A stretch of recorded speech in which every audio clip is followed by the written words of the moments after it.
Qualifying for the Las Vegas Grand Prix is over, and George Russell manages to convert practice pace to pole position pace as Mercedes light up the times in Las Vegas, well, with one car, as he's on pole, meanwhile his teammate is in 10th place. But what did we learn? Well, in today's video I'm going to be taking a look at the data from qualifying and doing a data analysis. If you enjoyed the video, then please hit the like button and subscribe for more F1 content. Now, let's get into the video. As usual, I'll be talking about the top teams later on, so please do stick around for that. Yep, qualifying is over, and it is a Mercedes on pole position, as they were looking mighty fast as the cool temperatures played perfectly into their hands around the Las Vegas circuit. Vegas also showed how and why street circuits can bite, as Franco Colapinto had a massive crash, which will definitely be hurting the Williams team, who are currently struggling for parts. With that in mind, I wouldn't be surprised if Williams just ran with one car in the Grand Prix, and potentially even just one car at Qatar. As Vegas is a street circuit, there was a large amount of circuit evolution, with the track cleaning up and grip coming up towards the drivers during the session, and you can see that here when you compare all of the times of George Russell in the Mercedes. Between the first and final run, there was a massive improvement in lap time. So, let's compare his first lap to his pole position lap time so we can see that difference. And when you look at these two lap times, you can see immediately how Russell has a lot more grip in Q3 versus Q1. During the lap in Q1, for example, around the hairpin of turn 2, you can really see that in Q1, Russell had a snap and really had to get out of the throttle, and from there he is losing time all the way until the next braking zone. In that one corner alone, Russell lost 0.7 of a second between the two laps.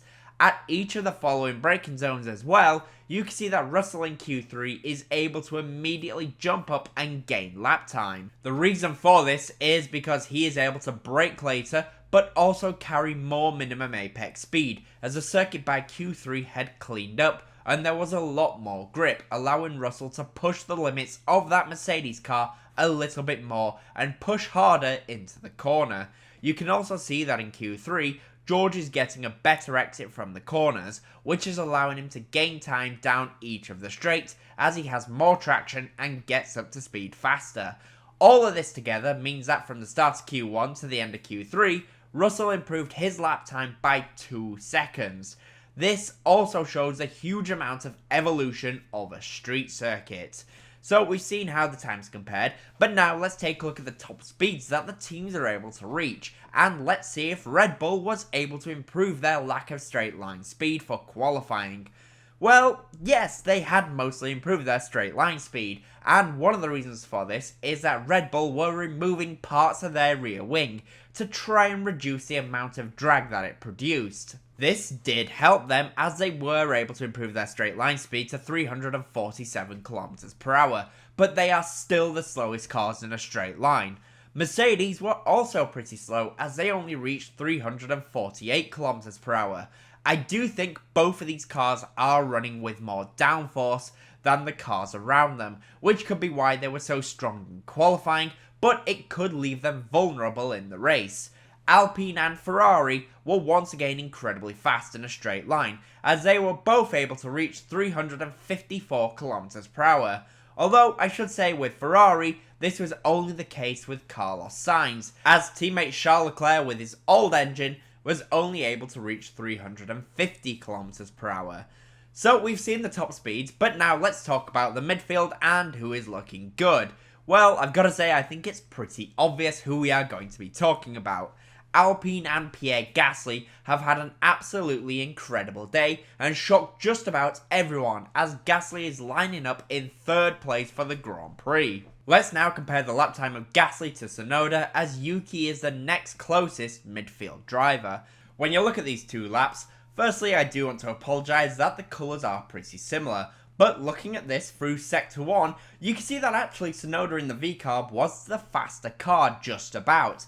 But as the circuit opens up and the cars start to pick up speed, the Alpine builds up time over Tsunoda. By the end of the Las Vegas strip, Gasly is over 3 km per hour up on Tsunoda and carries that edge for more than half the straight. This is why down the straight you can see Gasly just constantly gains time over Yuki.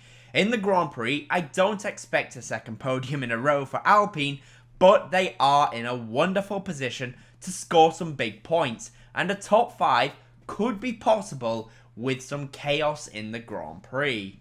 I just want to say, if you are enjoying the video so far, then I would really appreciate it if you hit the like button and subscribe for more F1 content. But now, let's get back to the video and let's talk about Mercedes. For Mercedes then, it was pole position for George Russell, as I predicted, as Mercedes were able to get the tyres fired up best in the cold conditions, whereas teammate Lewis Hamilton made 2 errors on each push lap in Q3 and now finds himself starting way down in 10th place. But how did George take pole position? Well, let's compare the times of Sainz and Russell, so we can see how George just out-qualified Carlos. And when you look at this, you can see that the Mercedes car had fantastic mechanical grip, as Russell makes up all of his time in the slow speed corners, when the mechanical grip is doing all of the work. This would make sense, as Mercedes typically works its tyres pretty hard. They also seem to be running with more downforce than Ferrari, which is what you can see as Sainz has a clear advantage in a straight line. But with Russell getting great traction out of the corners, he can make the advantage up early on and hang on when the speed builds up.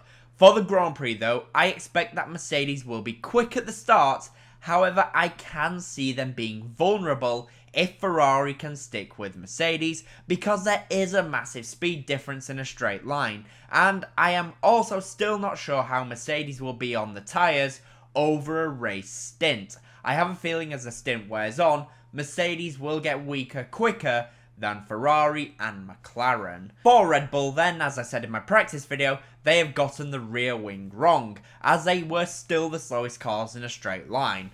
Overnight, as I said they would have, they did modify the rear wing as much as they could to reduce the drag and improve their straight line speed, but it is still lacking. That being said, Max Verstappen did an incredible job once again as he finds himself in 5th place on the grid, whereas Sergio Perez did an amazing job to go out in Q1 once again. Let's now compare the times of Verstappen to Norris, and this is interesting to see because you can really see what I mean when I say Verstappen has too much downforce. Looking at these, you can see that Verstappen is able to brake much later than Norris, and actually through the slow speed corners, Verstappen has the advantage over Lando. But when the speed starts to build up, especially down the Las Vegas strip and through the final corner, you can see Norris, who has the right amount of downforce for the Las Vegas circuit, really claws back time on Verstappen. Once again, Red Bull will be thankful that they have Max driving their car, because this was Max at his best, and in the Grand Prix, he will need to be at his best, and hope he can get into a DRS train, because otherwise, he could be vulnerable to easily being overtaken down the strip, because of how slow they are in a straight line. I can see Red Bull potentially struggling a little bit in this Grand Prix. They did seem weaker on high fuel as well, so P5 could be the best that they could get in this Grand Prix, in my opinion. For Ferrari then, it was a front row for Carlos Sainz, but the old power unit Charles Leclerc has is potentially costing him a little bit too much time down the straights. But that being said, Ferrari are in an incredible position to have both cars on the podium in this Grand Prix, and I think even win the Grand Prix itself. We have already compared Carlos Sainz to George Russell, but let's compare the two Ferrari teammates so you can see what I mean, that the old power unit is potentially hurting Leclerc, because when you look at these laps, you can see that down pretty much every straight, Sainz is able to just gain time on Charles. I have a feeling looking at this, we might see Ferrari change Leclerc's power unit for the Qatar Grand Prix and have 2 races with a fresh unit. But let's not take away from the job that Ferrari have done and both of their drivers have done, looking brilliant once again, and it looks like Ferrari are really going to be able to take the fight to McLaren in the Constructors' Championship. And finally, for McLaren, they are not going to be satisfied with this result, as Lando Norris is in 6th place and Oscar Piastri is down in 8th place. But I think they should be in a good place for the race itself, provided Norris can get the car off the line. The McLaren team is coming under pressure from Ferrari in the Constructors' Championship, and honestly, this could get interesting with a few races remaining. Let's now compare Norris to Russell, so we can see how George was 7 tenths ahead. And when you look at these two lap times, you can see that a lot of the damage is done very early on in the lap, as Russell was able to get heat and grip out of those soft tyres much quicker than Norris and McLaren.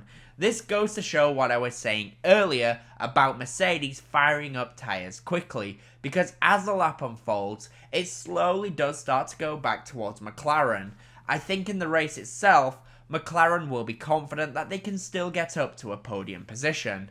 I have a feeling this Grand Prix result will be completely different to what we saw in qualifying. So with that in mind then, what are my final predictions for the Las Vegas Grand Prix? Well, I think the top midfield team and midfield driver will be Pierre Gasly in the Alpine. I think that's pretty obvious now. But what about the top 5 in the Grand Prix? Well, in P5, I'm going to go for Max Verstappen in the Red Bull. P4 will be George Russell in the Mercedes. P3 will be Lando Norris in the McLaren.